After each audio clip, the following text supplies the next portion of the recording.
uma vez na pessoa do Márcio Bevilacqua, que é o diretor do Grupo Savoy, por mais essa live, 43ª live hoje, com o patrocínio do Grupo Savoy. Grupo Savoy, hoje o Shopping Interlagos, né, que patrocina a live, que participa, né, faz parte do Grupo Savoy. É um shopping extremamente importante na nossa querida São Paulo. E dizer que é uma relação de mais de 15 anos com o Grupo Savoy, sempre parceiros aí da Shop, agora do Instituto Unidos Brasil. Obrigado, viu, Márcio, mais uma vez aí pelo importante apoio. Conte com a gente, Bill. Conte com a gente. Obrigado. Eu já vi o Roberto Machado, ele gosta de ser chamado de Bob, com esse óculos originalíssimo. É porque eu perdi o óculos de leitura, comprei agora no Shopping Center, só tinha esse. Está vendo, Márcio? Comprou no Shopping Center, isso é bom. Mas eu queria, então, agradecer a presença aí do Roberto Machado, Bob, né, que vai hoje nos brindar aí com um grande tema, que é a gestão de risco empresarial. Ele é jornalista, né, sócio da CISAC. Aproveitar a Cláudia Angélica Martinez, que está conosco também. Ela é empresária, é sócia da CISAC. E durante o debate, a Cláudia também vai dando as suas pitadas, porque ela também conhece bem esse assunto. Então, Bob, você tem aí 20, 25, 30 minutos. Vou ser mais breve, inclusive.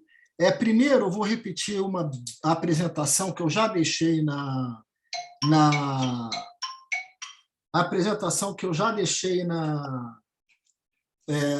página, né, no Zap. Tá. Eu sou um jornalista do Rio de Janeiro. Primeiro, eu queria agradecer a todos e principalmente a Nabil pela chance. É uma honra estar falando para vocês. Eu acho que vocês têm a possibilidade de se tornar em breve um centro de referência do ativismo empresarial pró-mercado, né? Que são as entidades representativas nem sempre conseguem superar seus ranços políticos e defenderem uma pauta de mercado, né? Elas estão preocupadas mais no jogo político. Eu fui repórter, editor do jornal o Globo, do JB, da Folha e da TV Globo.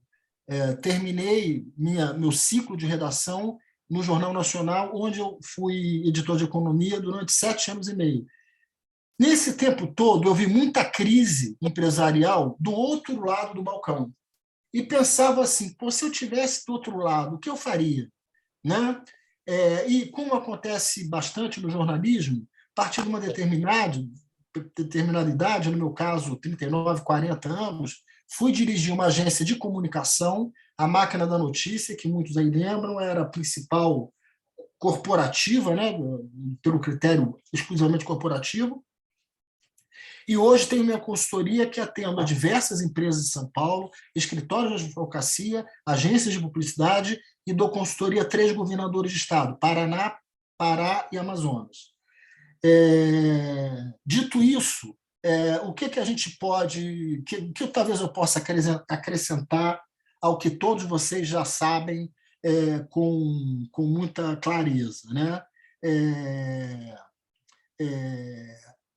A imprensa tem um poder que hoje a gente pode até qualificar como desproporcional, no sentido de promover ou destruir reputações, né?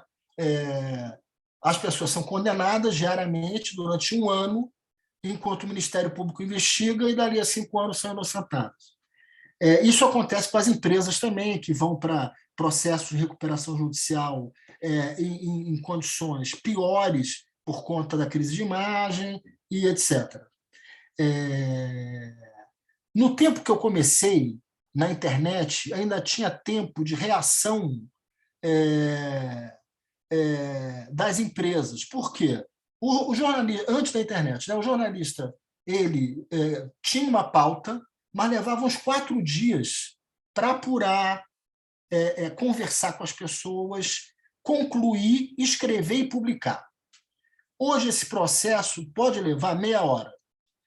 E é aí que mora o perigo de você não ter sequer acesso à defesa, que você vai buscar depois. A fonte de informação é uma fonte questionável e, muitas vezes, são matérias plantadas por adversários em blogzinhos ou em jornais que vendem espaço e que estão ali no Google agredindo uma outra marca, uma outra empresa. Então, por isso, assim, o segredo da coisa hoje é ser preventivo. E ser preventivo, basicamente, onde? Com os formadores de opinião ainda, ou seja, com... Porque, assim, para a empresa do porte de vocês, uma matéria negativa no Valor Econômico, que tem 20 mil assinantes e 200 mil assinantes digitais, é muito mais potente do que um post de um sujeito pago pelo adversário num blog obscuro que tem 1 milhão de espectadores. O Valor mexe muito mais com parceiros, futuros investidores, colaboradores. Então, essa coisa a gente não pode esquecer. A imprensa tem números declinantes, prestígio declinante, mas ainda forma opinião pública para as classes A e B no Brasil. Agora, isso não significa que a gente possa descuidar das redes sociais, porque não pode. Porque as redes sociais são esse bicho indomável, caótico e que destrói uma pessoa sem chance de defesa. Agora, por isso que agir também junto aos grandes veículos ajuda, porque as pesquisas mostram que no Twitter, no Facebook, etc., as notícias e informações com mais credibilidade vêm dos veículos de imprensa que essas pessoas reconhecem no offline. Então, um post da Folha de São Paulo ele pode ter 2 milhões de views. E o do Whindersson ou do Felipe Neto, 30 milhões. Mas para o público que nos interessa, governo, judiciário, autoempresariado, essa matéria aqui do Valor ou do Estadão vai valer mais. Até porque você chega no Supremo e vê o clipe no Supremo. É o Valor, Globo, Folha. O clipe do Supremo não publica internet, esfera, blogosfera. Isso não existe no blog do Supremo. Então, os ministros e seus assessores ainda são informados, estou dando o exemplo do Supremo, pela forma convencional de informação.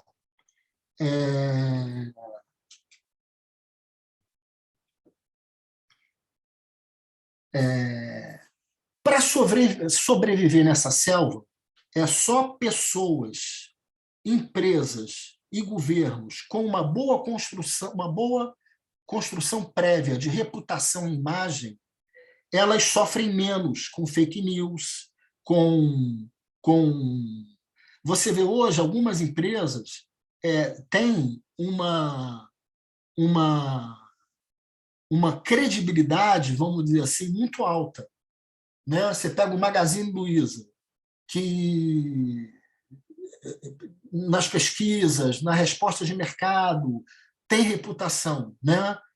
Posso citar outros exemplos, não são tantos, mas são empresas que se preocupam com isso. A Luiza é um varejista, precisa se preocupar, mas eles fazem um trabalho forte de reputação, tanto na internet quanto fora dela. Claro, quem é uma JBS pode pagar a maior fonte de anúncio da Globo e está blindado. Né? Você botar ali a Seara, botando ali na Globo dinheiro para caramba, e aí você faz o que quer no Brasil, entre aspas, mas é uma exceção. Né?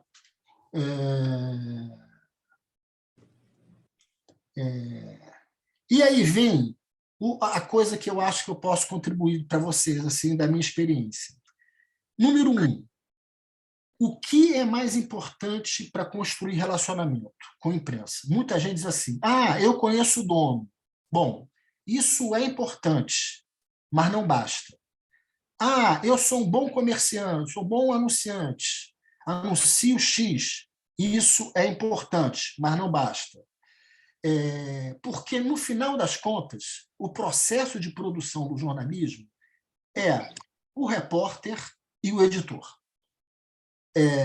O dono do jornal, se é amigo do dono, ele diz, olha, tem uma matéria aí, você me ajuda? Ele diz, eu vou ver no que posso ajudar. Mas ele só vai meter a mão na redação se for um negócio muito estratégico para ele. Porque o sujeito que vive metendo a mão na redação não sobrevive, o acionista não faz e o diretor da área não sobrevive. Não dá para meter a mão todo dia. Se mete ali, pá, mas todo dia não. Então,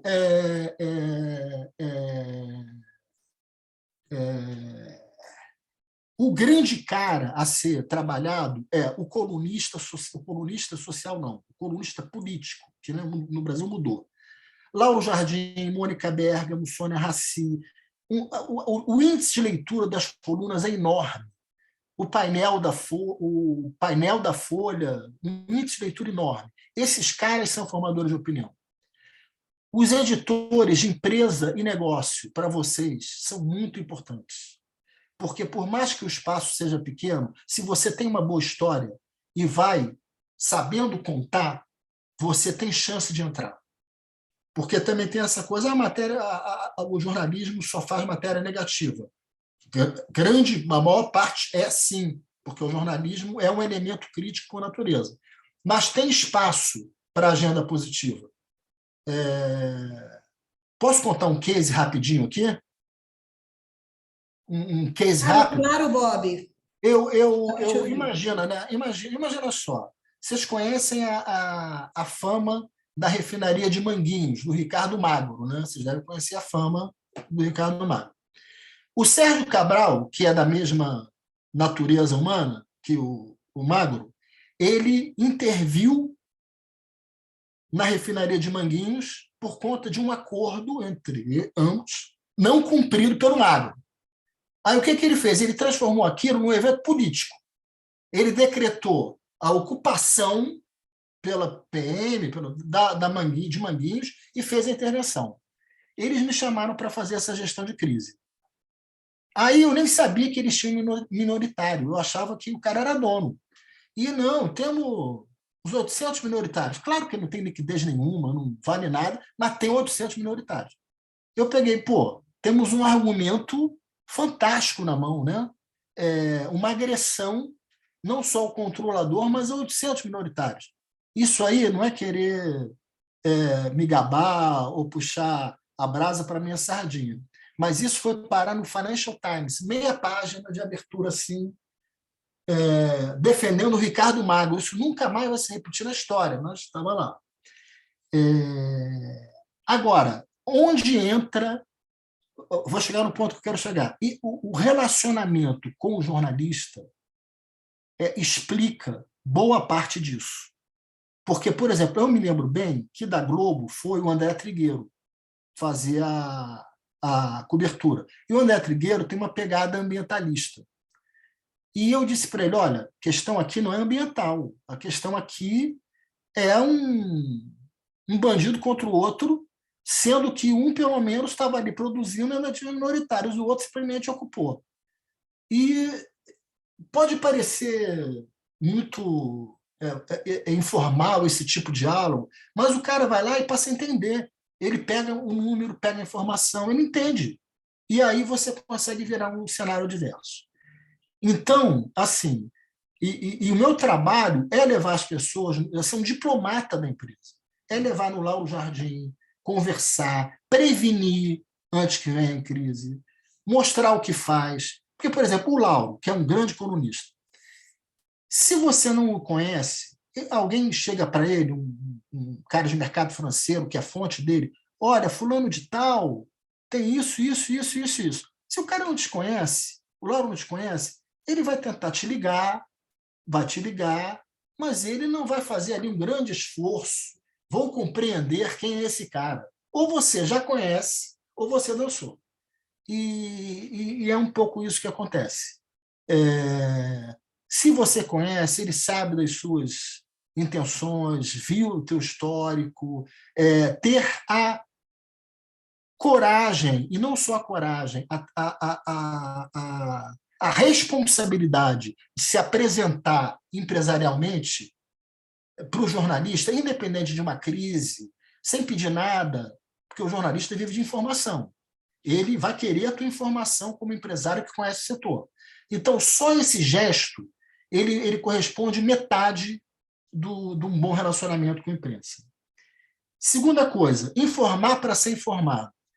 No meu tempo, que a imprensa ainda tinha dinheiro, era uma loucura fazer jornalismo, porque você tem poucas horas para produzir muito conteúdo confiável. Hoje em dia, é 1000 vezes pior.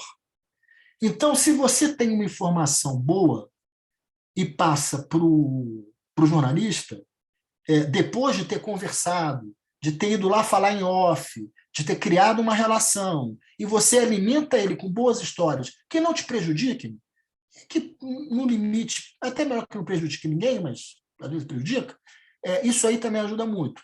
Por exemplo, tem jornalista que adora aquele registro instantâneo. E eu em Brasília, o meu escritório é o B-Hotel, eu estou lá, da Cláudia também, aliás. A gente está lá o tempo todo. E aí eu descobri que o Eduardo Cunha, que eu já estava vendo, tomando café lá todo dia, estava morando lá. Aí ele estava reunido com um deputado evangélico, deputado Sóstenes, esqueci o sobrenome, e mais 2. E aí eu peguei e passei um zap para o Lauro na hora. Lauro Jardim, novo morador do B-Hotel, zona área de Brasília, está neste momento tomando um café da manhã com os Sóstenes e mais 2 fulanos de tal. Isso, para mim, não custou nada. O Eduardo Cunha até gostou, porque ele sai do ostracismo, e é uma informação saborosa para o público, né?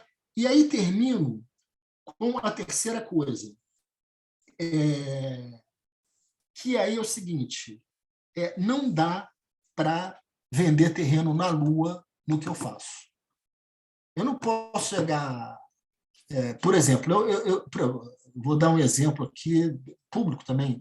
Eu fui sondado, acabei não fazendo a gestão de crise daquele Mamãe Falei, Arthur Duval, né? Mamãe Falei. Quando eu vi aquele troço ali, eu falei, esse cara está ferrado. O que a gente vai fazer é minimizar dano durante 2 anos. Porque não dá para vender terreno na Lua. Um cara que fala aquele troço ali... é que nem esse agora, o da Caixa. Não pega mais.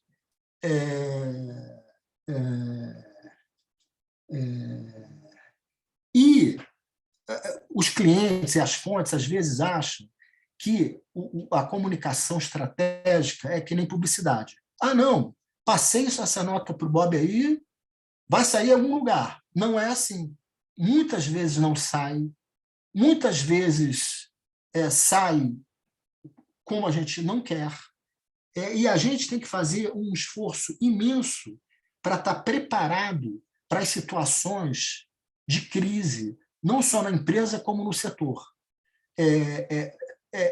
Na maior parte das vezes, no noticiário empresarial, a gente tem que fazer do limão uma limonada.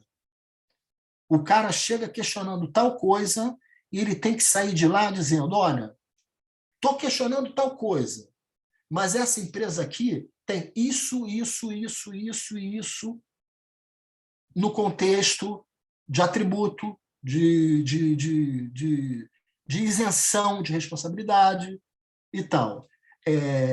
Achar que com a imprensa a gente, porque assim, as pessoas também passam a conhecer as outras, os meus clientes, por exemplo, conhece a Bela Megali, vira amigo da Bela, acha que pode falar tudo. Não é assim. Vai ter uma hora que ela vai publicar, o cara esqueceu de pedir off e ela publica. Então, essa gestão de relacionamento é muito o que a gente lá na CISAC faz. Porque a gente percebeu na CISAC que, e a Cláudia, aliás, aqui me mostrou isso, que compliance, reputação, governança tem tudo a ver com comunicação.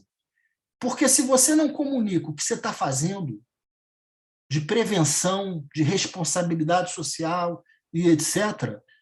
E você não pode partir do princípio que não vai ser publicado. Ah, não, a imprensa despreza isso. Não é verdade. Achando o caminho correto, se chega lá.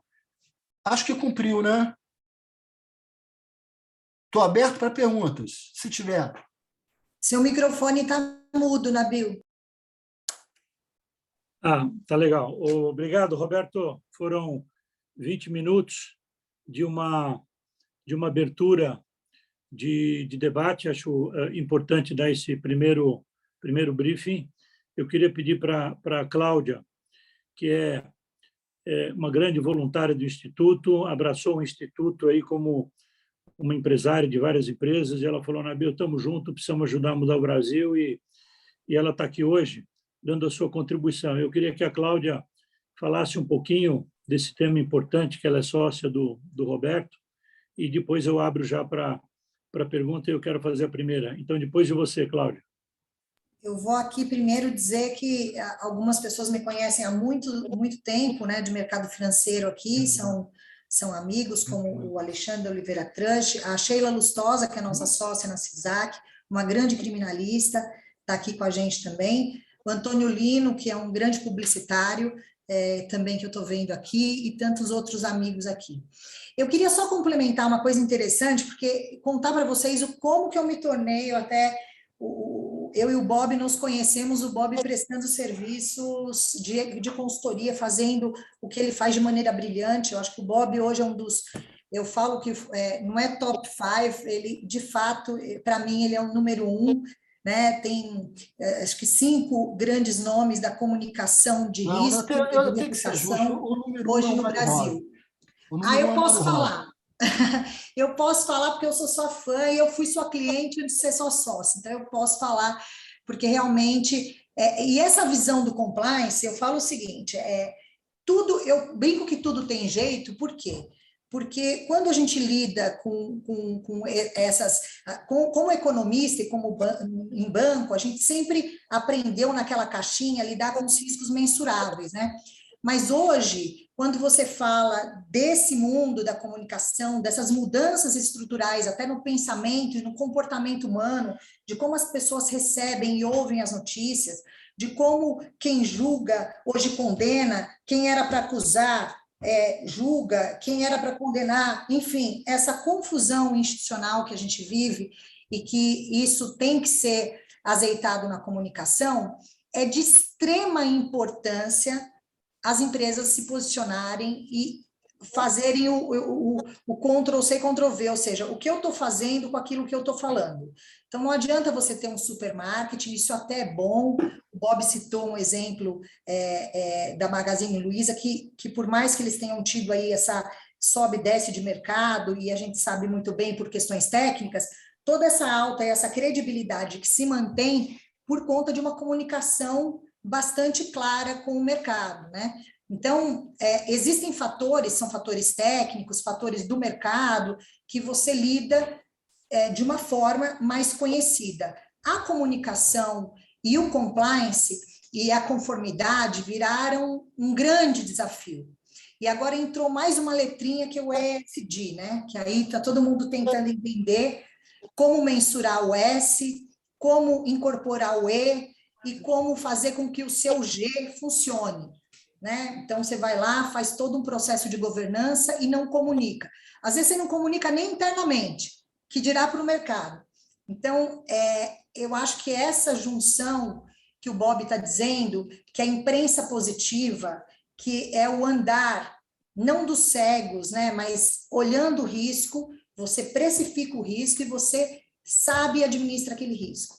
E só para complementar, no ponto que o Bob falou, olha, às vezes você fala, isso aí é administrar impacto, não dá para vender terreno na Lua. Realmente não dá para vender terreno na Lua, mas dá para fazer diferente, né? Chegar numa Vale do Rio Doce, ou chegar numa própria JBS, que o Bob citou, que a gente está falando de exemplos de crise extremas, tá?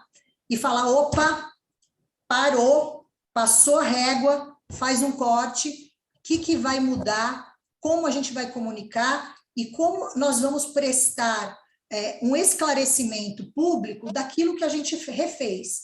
Olha, eu fiz errado isso, agora eu estou fazendo certo isso, né? Como mudar a imagem e reconstruindo ao longo do tempo. O ideal, eu adoro quando as pessoas procuram a gente quando ainda está no preventivo. Identifica um cheiro de risco e aí a gente tem tempo para minimizar, para segurar. E esses casos a gente não pode contar, né? Esses casos não dá para contar. Eu brinco que aquilo que a gente consegue evitar que exploda são os casos mais maravilhosos que a gente tem e que isso realmente, a maioria não dá para citar nomes. Mas é possível, sim, com uma comunicação responsável e com um olhar atento, evitar riscos catastróficos como alguns que a gente citou aqui, né? Então, eu sou uma entusiasta desse tema, dessa situação, por ter convivido com isso diariamente e até ter sido experiência real do lado do cliente. Então, queria agradecer a todos aí e ficar à disposição para perguntas aí. O Bob, sempre brilhante. Vamos lá, muito bem. Eu queria aproveitar, fazer a primeira pergunta, depois eu vou passar para o Luiz Augusto, que ele quer fazer uma pergunta também. Bob, como é que você encara hoje essa questão de alguns veículos de comunicação extremamente conhecidos entrando dentro de uma linha onde a opinião pública tem entendido que eles estão sendo radicais na sua comunicação, tendendo, por um lado, contra um presidente, contra, talvez, uma linha da direita, e onde você percebe, num novo veículo de comunicação que entrou recentemente, que é a Jovem Pan na TV, e passou a ter milhares e milhares de adeptos. E como é que fica, por exemplo, essa falta de credibilidade que, de uma forma latente, alguns veículos de comunicação assumiram como até uma ideologia, o que é péssimo para a nossa sociedade, porque eles são referência de muitos anos, como administrar e como tentar trazer para a nova realidade, uma mudança de mentalidade. Como é que você, como especialista nessa área, pode falar um pouquinho sobre isso? Olha, primeiro, assim, eu acho que o que está acontecendo é um horror do ponto de vista do comportamento da grande mídia em relação ao governo Bolsonaro.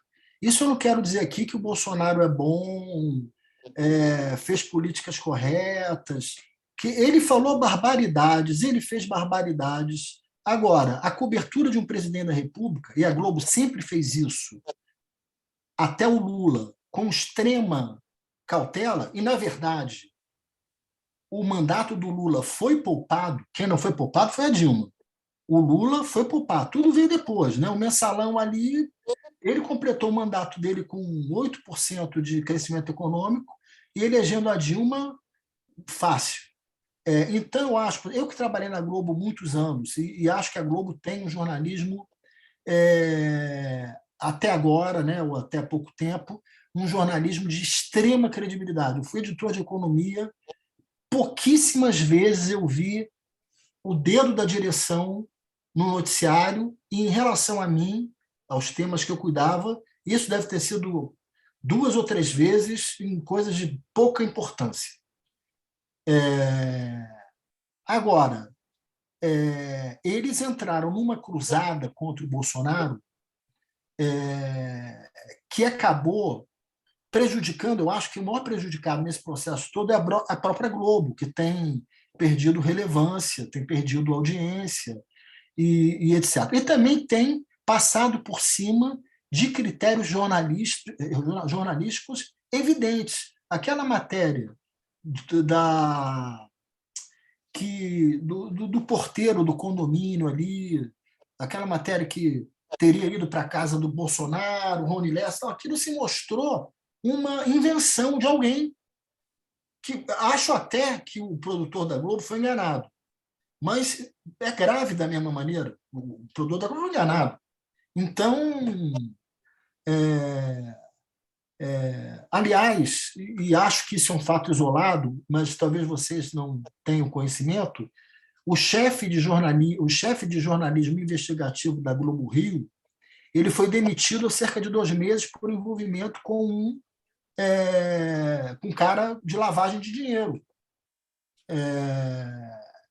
E ele era o chefe do núcleo investigativo. Então, esse empobrecimento dos meios de comunicação refletiram nisso que o Nabil está dizendo. Eu acho que a Globo foi o maior. Agora, o que eu não entendo na Globo é como ela quis derrubar o Temer desde o primeiro dia, sendo que o Temer estava colocando um programa de reforma bem planejado, conseguindo aprovação, e o negócio do Joesley foi na véspera da votação da reforma da Previdência. Quer dizer, a Globo, que durante 40 anos se bateu pela necessidade de reformas, naquele momento, na véspera da votação da reforma da Previdência, colocou na rua uma denúncia de um empresário, era ele contra a palavra do presidente, e o governo Temer terminou ali. A gente perdeu mais um ano de vida econômica ativa ali, no Joesley Day. Agora, eu acho que não dá. Mas assim, eu falei muito em Brasília sobre isso. Assim, eu não tenho acesso ao Bolsonaro. E também o Flávio, um pouco. Mas falei com o pessoal em torno deles. Falava, o Flávio é um cara. Tudo bem, o Bolsonaro não dá. O Bolsonaro é maluco. Ele não pode falar com ninguém. Deixa ele lá. Mas então bota o Flávio para tentar um diálogo com esses caras aí. Não custa nada. Assim, então, Nabil, eu vejo assim, acho que nesse governo já está acabado. Não tem como. Eles vão bater no Bolsonaro até o final. E tudo que está saindo de uma forma organizada para efeito eleitoral. O ministro, agora o presidente da Caixa, isso tudo é desgaste. O ministro, o negócio do presidente da Caixa, eu sabia há 1 ano. Todo mundo em Brasília sabia. Desde o episódio, não sei se você se lembra, da Câmara de Segurança, de alguém transando com uma pessoa no estacionamento, era ele, todo mundo sabia. Isso tem 2 anos. Por que veio agora? Por que veio dessa maneira? Por que prenderam o ministro? O próprio Lula disse, não vi motivo para prender o ministro. Então, é um pouco isso.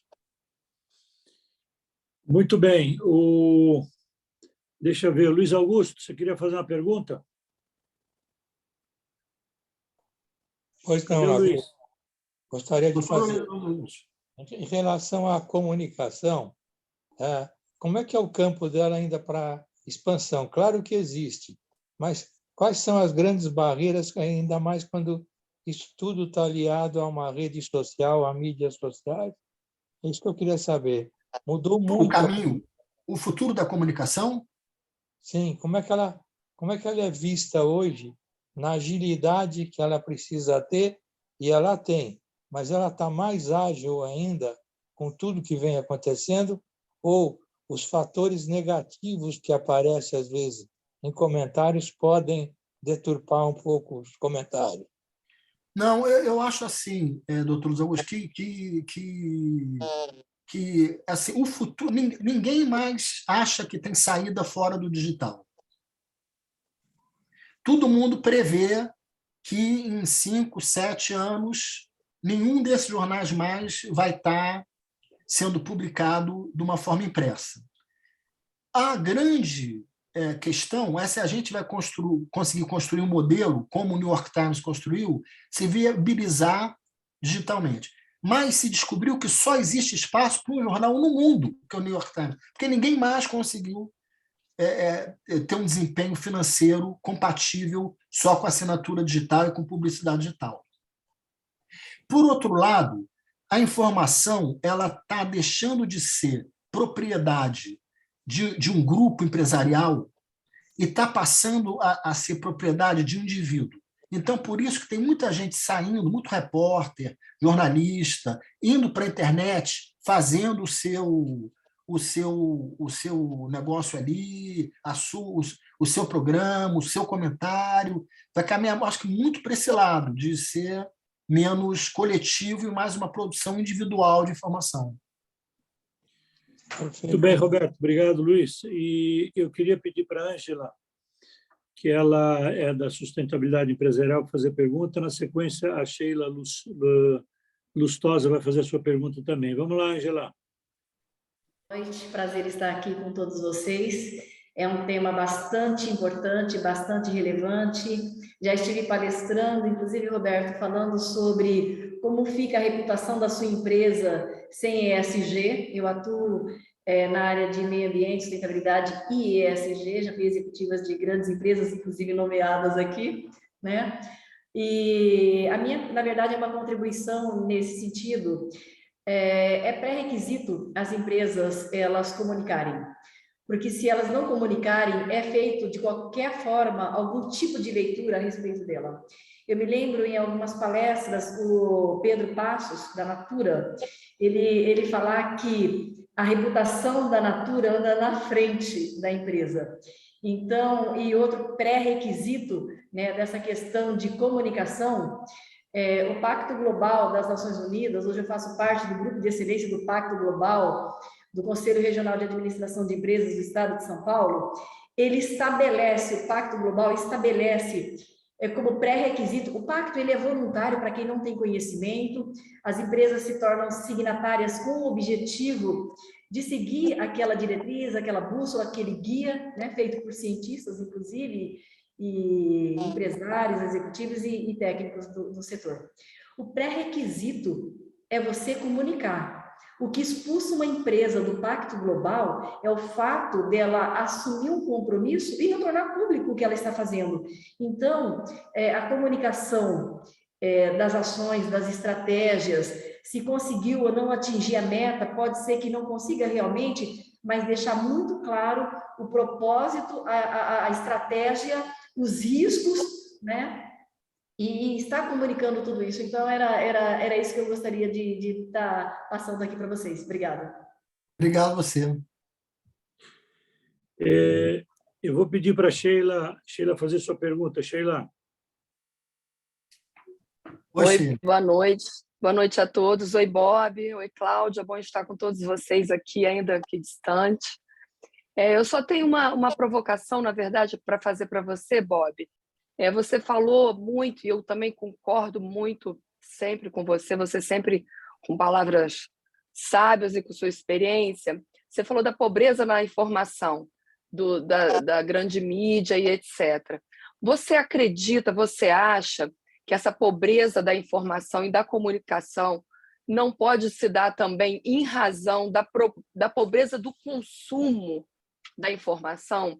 As pessoas querem a comunicação rápida, mas eles têm essa, desculpa até a palavra, o fetiche pela comunicação, às vezes, um pouco enviesada, por falta de consumo de boas leituras, etc. Não, eu acho que isso existe, mas eu acho que o que é preponderante no Brasil é um descasamento entre o ambiente político e a perspectiva de atuação da imprensa. Não é viável um país cuja maior emissora, com o maior poderio que tem a Globo, tentar derrubar uns 4 presidentes seguidos. Lula, Dilma, Temer, agora Bolsonaro. Não faz sentido. Não é papel de uma emissora da televisão tentar derrubar o presidente da vez por algum... Então, eu acho que o que houve ali, depois do mensalão, foi uma desorganização da imprensa, assim, do ponto de vista editorial. Do mensalão, não, porque é mais recente, né? Eu diria ali daquela confusão da Dilma, ficou uma confusão mesmo, e hoje tem um bloco fechado querendo derrubar o Bolsonaro de qualquer maneira até o último minuto do jogo. Vai fazer uma CPI do MEC agora? É evidente que isso é um estelionato eleitoral, mas é claro que é. É claro que não cabe. Ninguém discutiria isso no governo Fernando Henrique. Uma CPI no segundo semestre do ano da eleição. Isso não ocorreu em momento nenhum, em era nenhuma. Então, o Bolsonaro está muito isolado do ponto de vista da sociedade civil, tirando alguns grupos empresariais mais ligados ao agro, etc. E essa carga grande, vamos ver no que isso vai dar.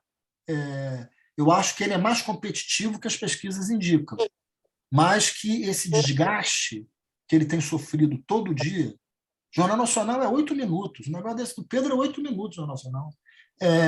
Isso aí é difícil de segurar. Obrigado, Sheila. Obrigado, Roberto. Eu vou pedir para o Marcelo Draghi fazer sua pergunta. Marcelo. Todos. Bob, eu tenho duas perguntas relacionadas. Como capacitar os membros de conselhos de administração de uma empresa para os assuntos que você está tratando e com base na sua experiência, quais são os melhores processos de gestão para serem implementados pela governança da empresa de modo a cobrir e acompanhar esses assuntos que você está tratando? Obrigado. Tá, o primeiro ponto é o seguinte, em relação aos conselheiros de administração, eu acho que isso vale para qualquer fonte. A gente, antes de trabalhar um executivo, um CEO, um diretor na imprensa, a gente faz pelo menos 2 conversas anteriores com ele, em que a gente tem um briefing da história dele, o que você quer contar, aonde a empresa entra nisso, isso está batendo com algum outro setor da empresa? Então, a gente tem uma primeira conversa entendendo o que você quer contar e uma segunda, como você quer contar. Vamos partir da onde? E aí é que a gente entra ajudando mais. Por quê? Eu trabalho com a Carla aqui em São Paulo, que foi uma repórter só na TV Globo de São Paulo, 17 anos. Então, a gente sabe, às vezes, o que é para televisão. Isso aí tem imagem. Porque televisão precisa de imagem, né? Senão o cara fica falando sozinho. Isso aí tem imagem, então já significa que está habilitado para ser televisão.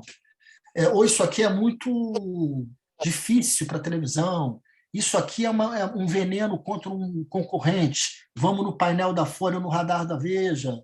Aí vai variar muito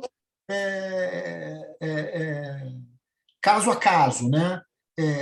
Eu não vou ser também ingênuo de não tocar aqui num ponto que é importante para as empresas também, que é o tiroteio, né? Isso vale muito para empresas que estão disputando concessões públicas, vocês sabem bem. E isso aí existe. E você precisa disso, porque hoje você não elege nem um desembargador do TRF4 sem ter uma campanha. Então,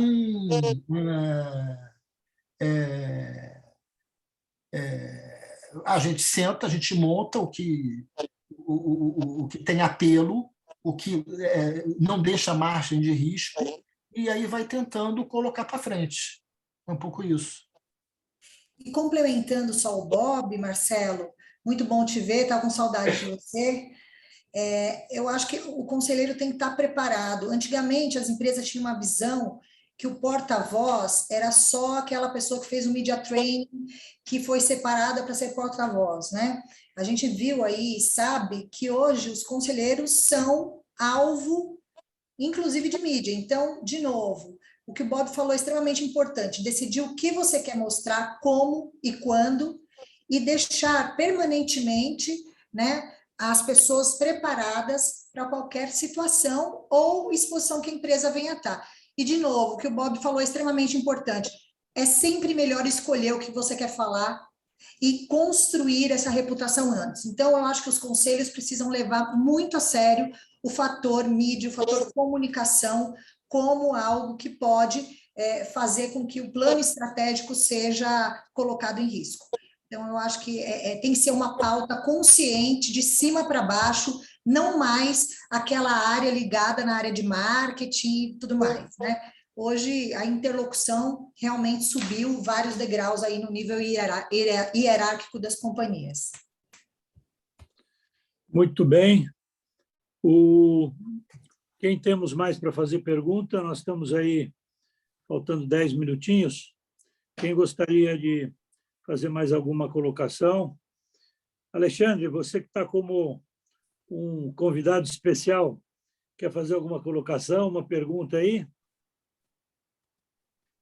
Não sou convidado especial, não. Acho que eu sou aqui, talvez, mais iniciante do que o resto do grupo, né?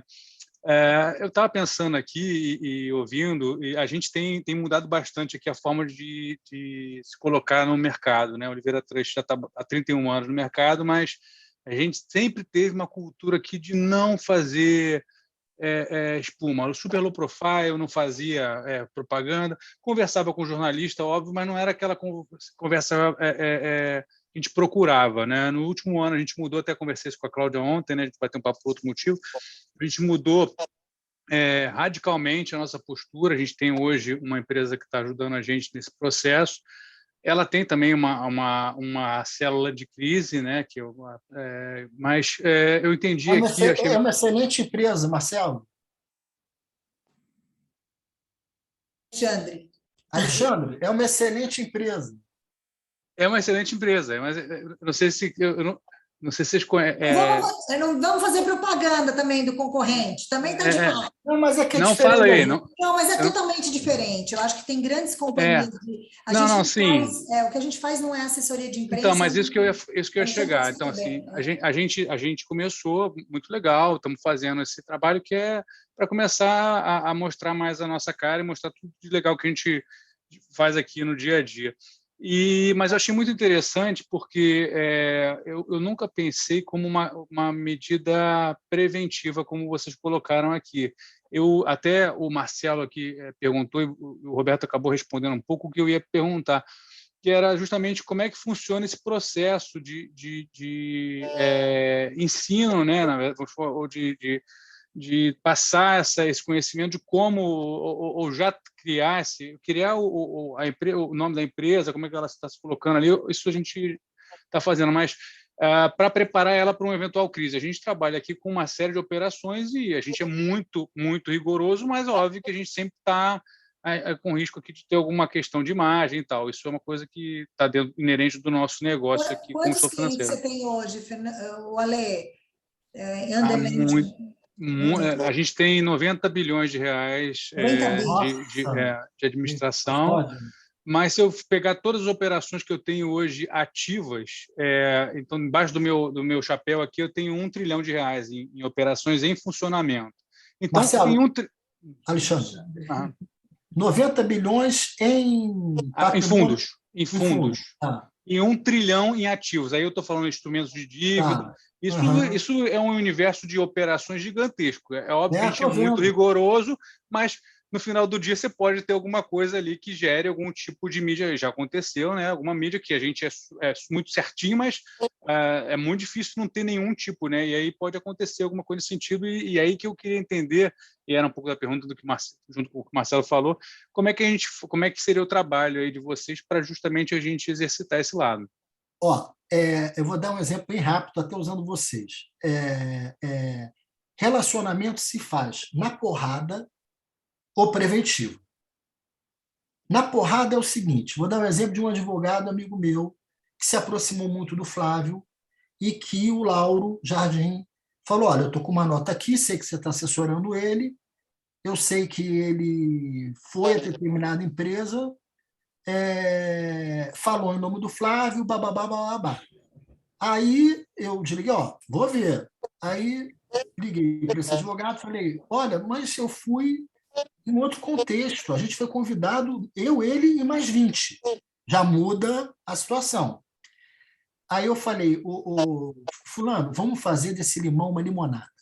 Vamos ao Rio para você dizer isso pessoalmente para o Flávio, não, para o Lauro, e para ele ficar teu amigo, porque esse advogado é jovem, é muito engraçado, tem muita história, uma boa fonte. Não deu outra. Fui lá, ficaram amigos. Aí passou os 8 meses. Aí, há pouco tempo atrás, o Lauro me liga, agora eu vou ter que dar uma nota contra ele. Eu sei que ele levou o Flávio para Mônaco para ver o GP de Mônaco no avião dele. Aí liguei de volta, fulano falou, não tem nada disso, confundiu de novo, ele foi no avião, um outro advogado, e eu fui com a minha mulher para ver o Roland Garros, tal. Aí eu falei, ó, tu já é grande, já se entende com ele. Liga para ele e diz isso tudo. Ponto. Não deu outra, também não deu. Eu não tenho dúvida que se esse advogado não tivesse feito esse trabalho desde lá de trás e tivesse tornado uma fonte importante para o Lauro de passar coisas de Brasília, que ele ia dar essa protegida. Agora... É mais do que protegida, né, Roberto? É contar a história correta. É ter boa vontade. Exatamente. O Fernando de Mar também. Mas ele se tornou uma pessoa com credibilidade para ele. O cara se tornou uma pessoa com credibilidade. Agora, como faz preventivamente? É simples, eu te levo lá no Lauro, na Sra. Raci, quem mais for, vou falar, olha, você já deve ter ouvido, se não falou, se não ouviu, a importância dessa instituição do Oliveira Trust é tal, você tem interesse em dar uma conversada em off, e aí, quando eu digo em off, é off mesmo. Porque depois de tudo isso, 55 anos de idade, vem alguém, um moleque de 30 anos, quebrar o off em cima de mim, isso já não dá mais para acontecer. Então, o off garantido, você vai e conta a sua história. Olha, a empresa é isso. Aí o Lauro vai gostar de saber, mais uma fonte do mercado financeiro, de vez em quando você basta um zap, uma coisa interessante, a movimentação aqui, ou a queda da ação tal, atípica, e administra, tem uma coisa de administrar relação que eu acho genial, que é o seguinte, o Roger Agnelli, ex-presidente da Vale, ele tinha uma assessora só para mandar e-mail, quer dizer, só não, mas entre outras coisas, para a diretora da Exame. A Exame escolhia ele todo ano como executivo do ano. Rogério da Fábio, Rogério. Aí, o que ele pedia para essa menina? Sempre quando sair a Exame, você compra, lê inteira, faz um comentário sobre a melhor matéria para a Cláudia, que era a diretora, e manda. E a Cláudia, de 15 em 15 dias, mandava um e-mail assinado pelo Rogério, dizendo, pô, ali está a matéria sobre tecnologia, não sei o quê, Cláudia Vassalo. Que ótimo, blá, blá, blá, blá, blá, blá.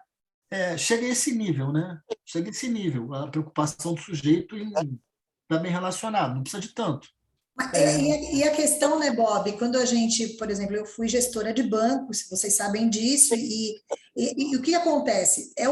Às vezes, não, assim, você tem que controlar cliente. Hoje em dia é boa tarde, aí você pede o CPF, o RG, exame de sangue, não sei o quê, faz o due diligence, né, Lloyd? Você que é uma empresa de governança, vocês são trustees, vocês são uma empresa de governança, vocês dão aula de governança, vocês são um porto seguro do mercado financeiro, os bancos procuram vocês, os clientes de vocês são bancos, são instituições financeiras, então você tem uma camada de compliance muito grande.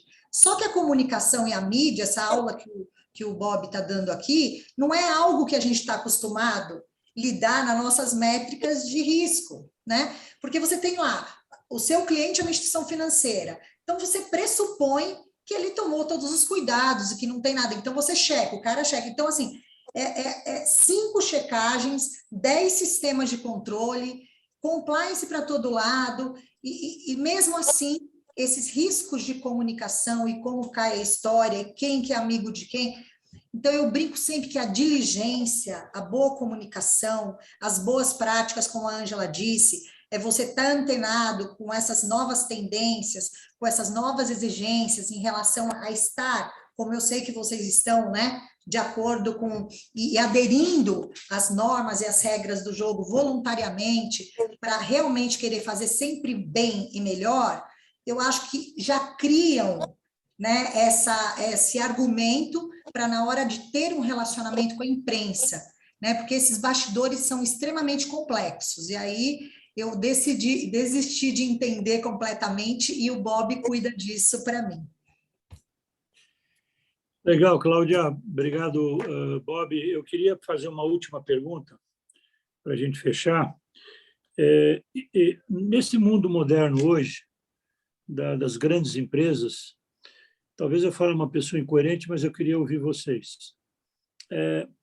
É estratégico, é uma estratégia que empresas ou empresários se mantenham como low profile, como uma estratégia para não expor muito a marca da empresa, sendo uma empresa de grande visibilidade, mas ela adota uma estratégia de ser low profile. Como é que vocês veem isso? E se isso é correto desse mundo moderno, onde a comunicação é fundamental? Vocês incentivam que a empresa se mantenha low profile ou vocês incentivam que ela mantenha uma estratégia de saber ser low profile? Porque a grande empresa ela é chamada pela mídia para se pronunciar muitas vezes e ela tem que ter uma estratégia de como fazer isso. Eu queria te ouvir, Roberto. Assim, eu acho que, em alguns casos, a recomendação é ser low profile mesmo, né? Claro que vai depender de cada necessidade de mercado, de cada risco político, mas eu vou dar um exemplo. O Opportunity ele está querendo agora dar uma renovada. E a gente fez umas pesquisas ali. Ele ainda está muito ligado ao Daniel Dantas, do ponto de vista de imagem, embora o Daniel Dantas nem more mais no Brasil, mora na Inglaterra, é um controlador que sequer mora no Brasil hoje, embora vigie o negócio dele. Só dá para construir a imagem do Opportunity, ou reconstruir, com o Daniel Dantas fora da coisa, ou no conselho. Enquanto isso não acontece, é melhor ser low profile, porque senão está carregando um passivo um pouco que à toa, porque o caso do Opportunity tem mais de 10 anos, e tal. Empresas com vínculos muito vulneráveis com o setor público também precisam ser low profile. Empresas que entram sem licitação, mas para algum tipo de chamamento de empresas. Aí vai, assim, cada vez perto do setor público é bom ser low profile para as pequenas, para as que não estão no radar, e para as que estão no radar tem que ser super não profile, porque aí precisa provar porque está prestando aquele serviço ali e tal. Embora, se você vê o problema na esplanada, quase nunca é com uma multinacional com Oracle, não tem problema com a DataPrev, nem com não sei o quê, mas aí aquela empresazinha de Brasília que tem o mesmo orçamento tem. Aí essa de Brasília tem que ser low profile. Um pouco isso. Muito bem, Roberto. Eu queria avisar vocês todos que esse programa, aliás, todas as lives nossas, hoje é a 43ª, estão sendo gravadas.